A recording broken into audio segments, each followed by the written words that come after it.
Assalamualaikum, selamat datang ke SRTV. So, ini adalah video yang aku berbincangkan mengenai masalah untuk skuad Sabah FC sekarang ni lah. Aku baru sedar dan nampak benda ni apabila aku melihat jadual. Actually, aku sudah melihat jadual penuh ni, tapi aku tak perhatikan secara detail sehinggalah hari ni. Okay.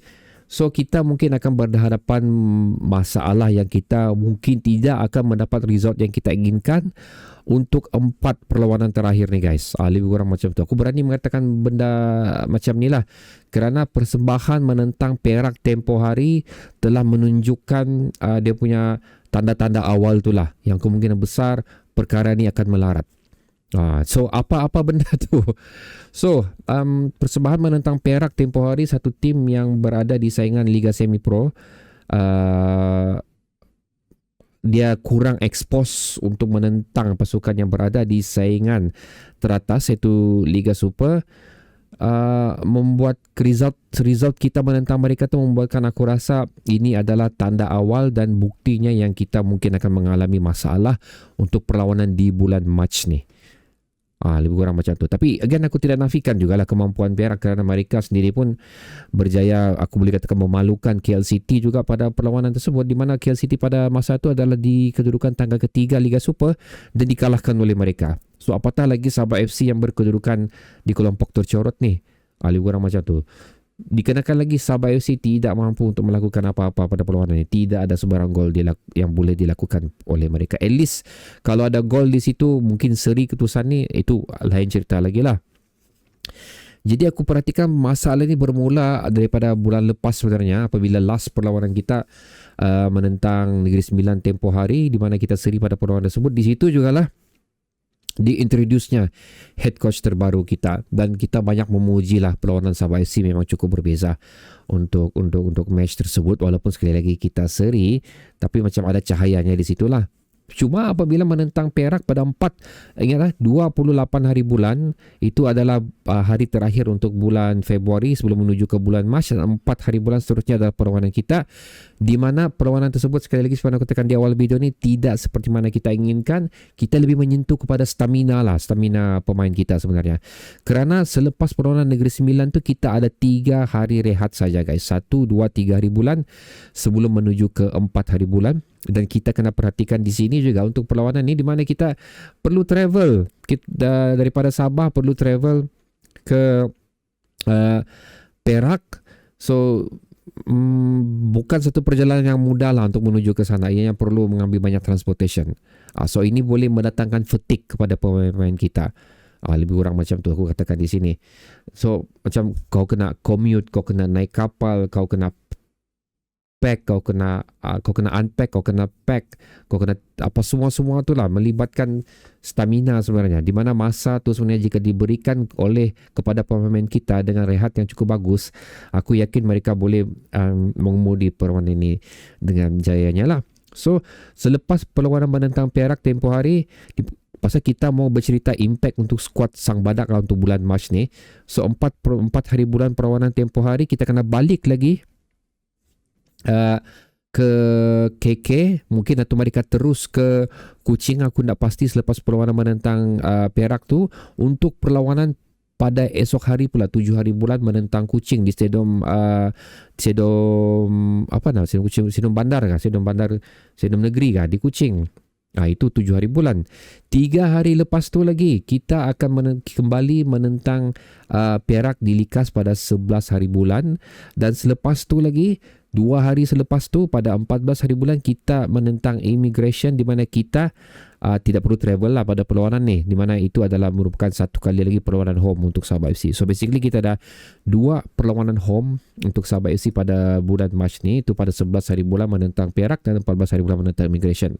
Tapi apa yang ingin aku sentuhkan di sini adalah jadual yang cukup padat untuk masa 2 minggu saja, di mana dalam masa 2 minggu tersebut ada 4 perlawanan yang terpaksa Sabah FC lalui, dan ia melibatkan back and forth lah, di mana aku katakan apabila terlalu banyak benda yang dilakukan, ianya akan drain kita punya energi dan stamina kita untuk player-player Sabah FC ni. Sekali lagi terbuktilah apabila sewaktu menentang perlawanan Perak tempoh hari, di mana antara benda yang banyak dikatakan oleh aku dan juga anda adalah stamina pemain-pemain kita memang cukup ketara lah pada perlawanan tu.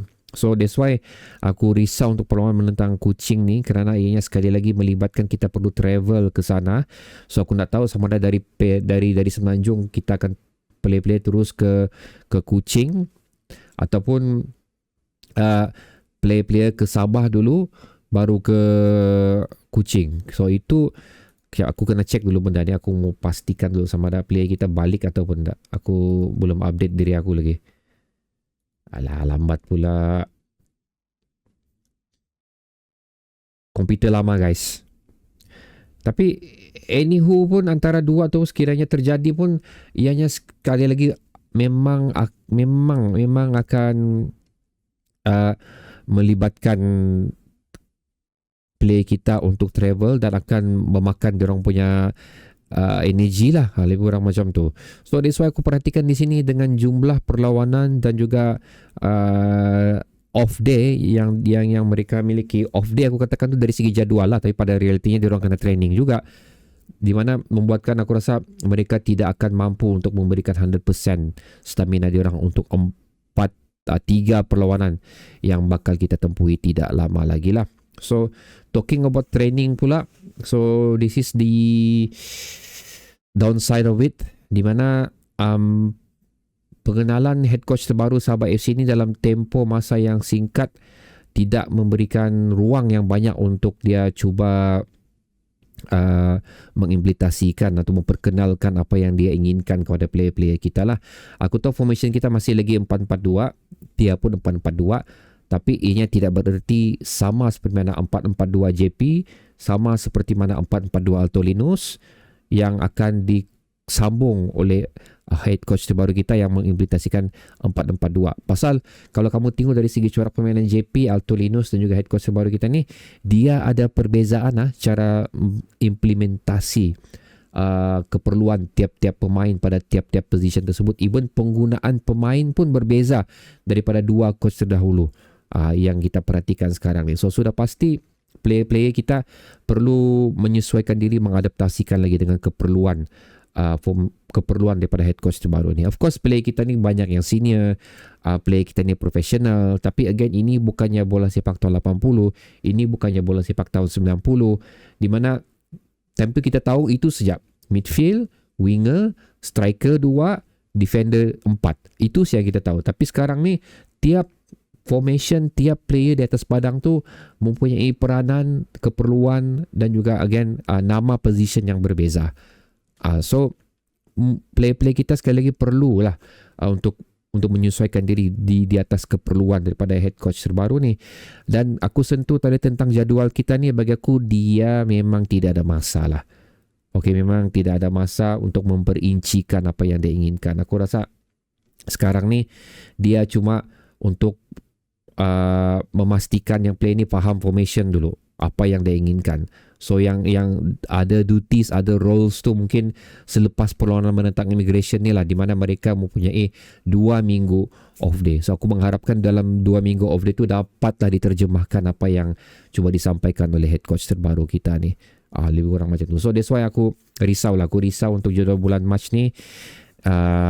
Nampak gayanya ia akan memberi impact yang besar dari segi persembahan Sabah FC ni, dan aku merasakan result daripada 4 perlawanan yang kita lalui ni mungkin sekali lagi tidak akan dapat apa yang kita inginkan lah. Jadi sayang untuk head coach ni, macam pada mulanya tidak teratur lah. Okay, tidak teratur daripada awal tu, dan ianya telah memberi efek kepada kita sekarang ni. So hopefully apa yang aku risaukan ni tidak terjadi. Hopefully kita, walaupun dengan rapatnya jadual untuk masa 2 minggu ni, kita masih boleh produce result yang bagus lah untuk perlawanan-perlawanan yang aku sebut sebentar tadi. So itu adalah benda yang aku kongsikan kepada kamu guys. Aku mau bawa kamu memperhatikan benda ni lah. Sekiranya result yang kita miliki tidak menyebelahi kita, so aku mau bawa kamu tengok ini adalah kesan dia lah. So macam sama juga aku ingin membawa kamu untuk jangan dulu meletakkan blame ke atas pemain, jangan dulu meletakkan blame ke atas head coach kita, kerana masa yang mereka miliki cukup limited guys. Jadi bertemu lagi di video seterusnya. Letakkan perpandangan di ruang komentar di bawah. Assalamualaikum guys.